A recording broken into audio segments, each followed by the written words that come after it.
पिछली 12-13 अगस्त की दरमियानी रात को उत्तराखंड के देहरादून में घटी एक घटना ने पूरे देश को झकझोर दिया। दरअसल उत्तराखंड के देहरादून में गैंगरेप की 16 साल की मासूम बच्ची के साथ सरकारी बस के 2 ड्राइवर, 2 परिचालक, एक कैश काउंटर पर बैठने वाले कैशियर ने बारी बारी से सामूहिक बलात्कार किया। और ये तमाम जो घटना है पूरी देहरादून के 32 सीसीटीवी कैमराज से सुसज्जित अति सुरक्षित माना जाने वाला बस अड्डा, उस बस अड्डे के अंदर हुई, जहां 6 गार्ड पूरी दिन रात निगरानी करते हैं। वहां घटी, प्रशासन की नाक के नीचे घटी, लेकिन प्रशासन को भनक न लगी। एक अबला निर्जला, एक मासूम बेसहारा मजलूम लड़की, एक मासूम भोली भाली बच्ची, उसकी असमत लुटती रही, वो चीखती रही, बसों में चिल्लाती रही, लेकिन उसकी चीख सुनने वाला वहां कोई नहीं था। और कैसे पूरी घटना घटी, कैसे ये लड़की बस में चढ़ी, क्यों वो देहरादून पहुंची, उसको जाना था कहीं और, कैसे ये सारे आरोपी पकड़े गए, कैसे बच्ची को पुलिस और चाइल्ड हेल्पलाइन की टीम ने रेस्क्यू किया, जानने के लिए बने रहिए हमारे साथ। दरअसल ये जो हृदय विदारक, दिल को झकझोर देने वाली, मानवता के नाम पर कलंक, मानवता पर धब्बा लगाने वाली घटना देहरादून की है। देहरादून को काफी सुरक्षित शहर माना जाता है। महिलाएं काफी यहाँ सुरक्षा का भाव महसूस करती हैं, काफी सहज महसूस करती हैं। ये जो घटना है बिल्कुल कोलकाता में डॉक्टर का जो मर्डर हुआ है, बिल्कुल उसी तरीके की भयावह घटना है। एक 15-16 साल की लड़की जिसको पटियाला जाना था, वो दिल्ली के कश्मीरी गेट जो टर्मिनल है, बस अड्डा है, वहां पहुंचती है, आईएसबीटी पहुंचती है, वहां खड़ी थी, बसों का इंतजार कर रही थी, देख रही थी, लेकिन उसको चूंकि पहली बार वो घर से निकली थी, उसको समझ नहीं आ रहा था कि कौन सी बस पर बैठूं, क्योंकि जो कश्मीरी गेट बस अड्डा है उस पर एक साथ सैकड़ों बसें संचालित होती हैं। देश के तमाम राज्यों के लिए वहां से बसें मिलती हैं, तो काफी बड़ा बस अड्डा है। कश्मीरी गेट से इसको कुछ समझ नहीं आ रहा था कि मैं किस बस में सवार हूं, कहाँ के लिए पटियाला वाली बस मिलेगी। इसीलिए वो एक जगह पर खड़ी हो जाती है, किसी व्यक्ति के आने का इंतजार करती है। तभी वहां से एक व्यक्ति गुजरता है, उससे पूछती, भैया मेरे को पटियाला जाना है, मुझे कौन सी बस कहां से पकड़नी होगी। लेकिन लड़की का दुर्भाग्य ये रहा, उसने जिसको भैया बोला, जिसको अपना समझा, जिसको एक सुरक्षित ड्राइवर माना, वो दरअसल ड्राइवर नहीं बल्कि इंसानी रूप में दरिंदा था, भेड़िया था, एक आतंक, एक नरभक्षी था, एक शैतान था।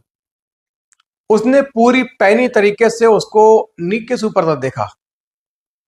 उसने समझ लिया कि लड़की अकेली है, इसके साथ में कोई नहीं है, गांव की सीधी सादी लड़की लग रही है। स्थिति को भांपकर उसने फौरन कहा, ये सामने जो बस खड़ी है इसमें बैठ जाइए, आपको सीधे पटियाला लेकर जाएगी। लड़की और उससे कहा कि आप चुपचाप बैठे रहना, सफर में किसी से बात न करना, आप अकेली हो तो चुपचाप, आप महिला हैं, लड़की हैं, इसीलिए आप ज्यादा बात न करना, लड़कियों को आजकल बाहर निकलना खतरे से खाली नहीं होता है, चुपचाप बैठे रहना, किसी से कहना नहीं कि मुझे पटियाला जाना है, चुपचाप बैठना, जब पटियाला आएगा मैं आपको उतार दूंगा।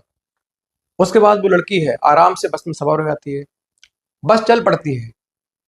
यात्री धीरे धीरे सोने लगते हैं, चूंकि शाम हो जाती है, रात होने लगती है, लड़की भी सो जाती है। उसके बाद जैसे ही बस देहरादून 10-11 रात के 10-11 बजे के बाद जैसे ही ट्रेन देहरादून पहुंचती है, माफी चाहूंगा, बस देहरादून पहुंचती है, तमाम यात्री उतर जाते हैं, लड़की चुपचाप बैठी रहती है। उसको लगता है कि शायद जिस ड्राइवर भैया इतने सुरक्षित हैं, जो पिता की तुल्य हैं, वो हमको बताएंगे कि पटियाला कहाँ आएगा।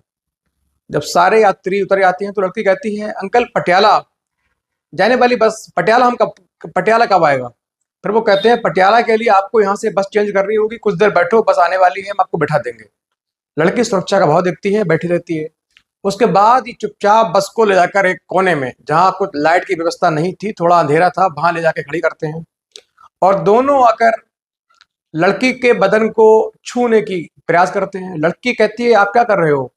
उसके बाद ये एक दरिंदा उसका मुंह बंद करता है, पकड़ता है, और दूसरा दरिंदा उस पर भूखे शेर की तरह टूट पड़ता है, उसके साथ बलात्कार करता है। उसके बाद ये फिर जो मुंह पकड़ा था, अब वो बलात्कार करता है। दोनों बलात्कार कर रहे थे। लड़की की जो घटना है, ये पास खड़ी बस में बैठे 2 और इंसानी शक्ल में दरिंदे भेड़िए, उनको आहट हुई।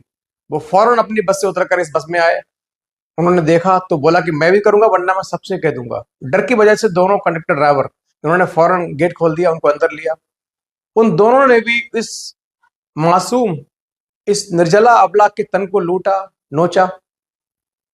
चारों ने एक साथ उसके साथ गैंगरेप की वारदात को अंजाम दिया। लेकिन ये कहानी यहीं खत्म नहीं हुई। उसके बाद जो कैशियर है, कैशियर ने रास्ते से सवारियों द्वारा टिकट के पैसे जो कैश काउंटर पर जमा करने होते हैं, हिसाब देना होता है, कैशियर के पास पहुंचा। कैशियर उसका अपना दोस्त था, अपना उसके मित्र था। उससे कहा, आज एक अच्छी लड़की है बस में, यदि तुम चाहो तो हाथ साफ कर सकते हो।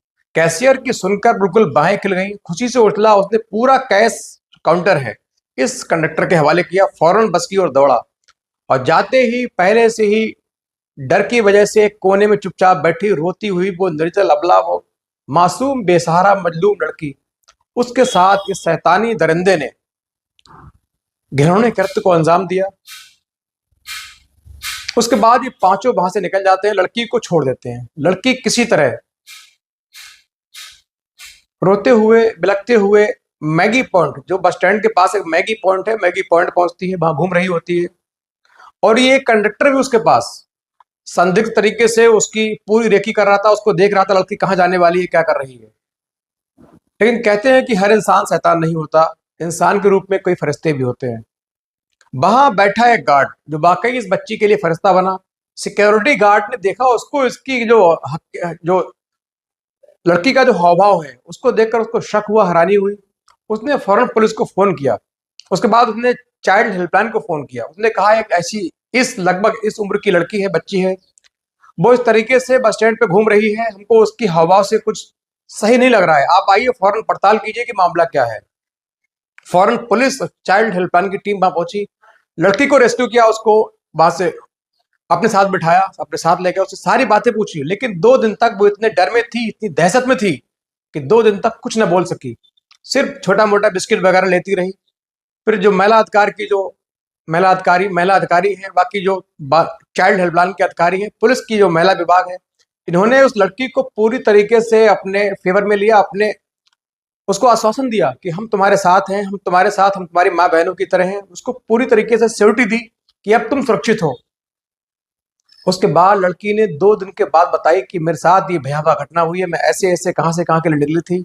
और पूरी जो घटना थी सिलसिलेवार सॉरी, जो पूरी घटना थी वो सिलसिलेवार तरीके से उस लड़की ने, मासूम लड़की ने, मजलूम बेटी ने पूरे स्टाफ को बताई। तब जाकर पुलिस, महिला अधिकार है, चाइल्ड हेल्पलाइन है, इनके होश फाख्ता हो गए। फौरन आनंद फानन में देहरादून के एसएसपी अजय सिंह बिष्ट, जो काफी तेज तर्रार आईपीएस हैं, उन्होंने फौरन टीमें गठित की और क्लू से क्लू जोड़कर, कड़ी से कड़ी मिला के हर पहलू को जोड़ा, हर एंगल को देखा। 32 सीसीटीवी, ये पूरे देहरादून आईएसबीटी, जो देहरादून का आईएसबीटी है, बस अड्डा है, वहां पे लगे 32 सीसीटीवी कैमराज, 6 गार्ड, उन सबसे पूछताछ की, सारे सीसीटीवी खंगाले।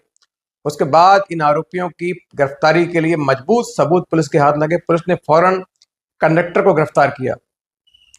उसको जब पुलिस के लहजे में पूछताछ की, पूछा तो उसने अपना गुनाह कबूल किया। बाकी तमाम जो गुनहगार हैं उनके पते बताए। उसके बाद पुलिस ने तमाम गुनहगारों को पकड़ लिया और जो गुनाहगार पकड़े गए, इनके नाम है, दरअसल जिस बस में लड़की सवार थी उस बस का ड्राइवर धर्मेंद्र कुमार, उस बस का परिचालक देवेंद्र कुमार, दूसरी जो पास वाली बस थी उसका ड्राइवर राजपाल सिंह, दूसरा उसका परिचालक रवि सिंह, और जो कैशियर जो दरिंदा था उसका नाम था राजेश सोनकर।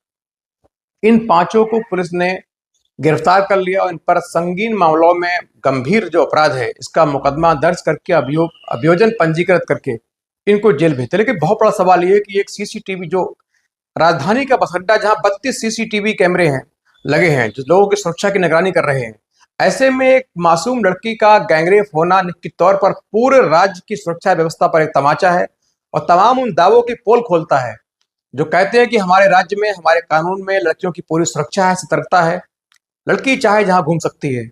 उनके लिए ये सबक है कि एक मासूम लड़की उनके राज्य में, इतने बड़े राज्य में, उस राजधानी में जहां 32 सीसीटीवी कैमरे लगे हुए हैं, 6 गार्ड रखवाली कर रहे हैं, वहां एक लड़की का 5 लोग गैंगरेप कर रहे हैं, प्रशासन को भनक तक नहीं लगी। निश्चित तौर पर यह घटना समाज के लिए धब्बा है, कलंक है, हमारे सबके, आपके लिए एक सबक है, हैरानी है। और निश्चित रूप से ये हृदय विदारक घटना सामने आने के बाद पूरे देश का दिल दहला, पूरे देश की निगाहें एक बार उत्तराखंड के देहरादून गई, लोगों ने कहा एक शांत और सुरक्षित माना जाने वाला शहर, वहां इतनी बड़ी घटना कैसे हो सकती है। निश्चित तौर पर ये प्रशासन और शासन के लिए एक बहुत बड़ा सवाल है। Thank you. देखते रहिए शकील कादरी पीलीभीत।